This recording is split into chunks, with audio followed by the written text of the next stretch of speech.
We are starting to install the rear bumper protection of our Duotera product. First, we need to open our trunk. It has protection on both sides. One, the part of the bumper that goes inside, and the back part. The first thing we need to do is to peel the tapes on our product from the tapes on the corners. It is enough to open half here.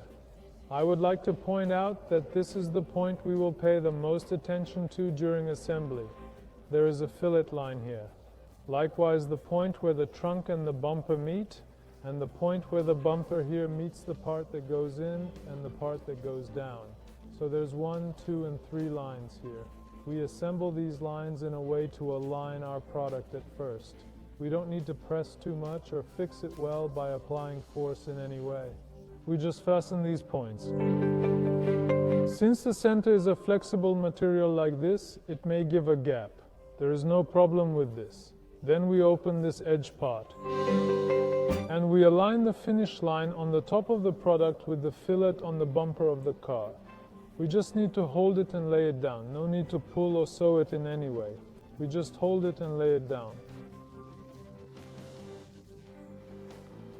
Finally, after we are sure about the line of this fillet, we open the protective tape on the adhesive at the far end.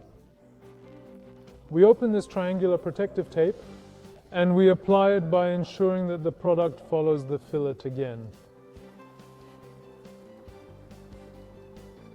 There's an adhesive part at the bottom of the product that we have not yet removed. We apply the same process to the left side of the product. Without tugging in any way, we lay the product on top of it by just following the fillet. Again, we remove the protection on the adhesive tape at the end and align it with the fillet part. In the same way, there is an adhesive section at the bottom of this, which we did not remove again. At the bottom of the middle part, we have adhesive tapes in 2 separate sections, one on the left and one on the right.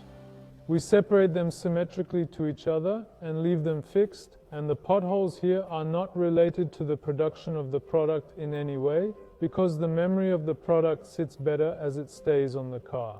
At the same time, since our product already has the ability to stretch and compress, such bends also better protect the bumper of the car against an impact. This part, we fit it by sewing it so that it is zero with the part of the bumper that turns in.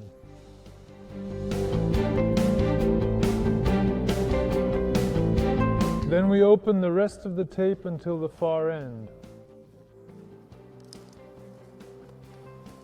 It came out completely underneath. Now all we have to do is aligning it evenly to the part that will go inside. We have completed the right side of our product. We have removed the tape from the bottom and we just press it and make it stick. Let's not forget that it will provide complete protection and adhesion within 24 hours. In the same way, we remove the tape here completely. We align this part with the top so that it comes to the part of the bumper that goes inside. One of the biggest reasons why we didn't press this before is that if there is a gap in this way, then we remove it. Up in this space in such a way as to eliminate the gap.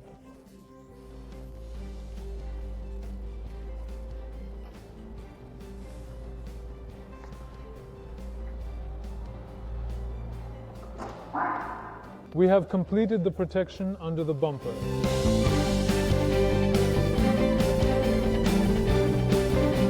First, we clean the area on top of the trunk with a cleaning wipe.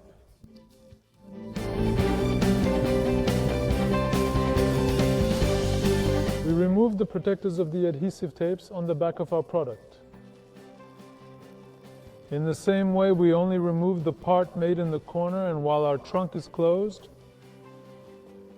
we are assembling this product because we don't want there to be a gap between the bumper protection and this product we put on the trunk, because it also provides insulation. It provides a very serious protection against pressurized water, road noises, dust and soil starting from the inside of the trunk when the lid is opened. The only thing we need to do is to carefully align this product after placing it on our other product. At first we place it here with very little force, and then we move to the other side. After making sure of the alignment, we only apply pressure towards the surface.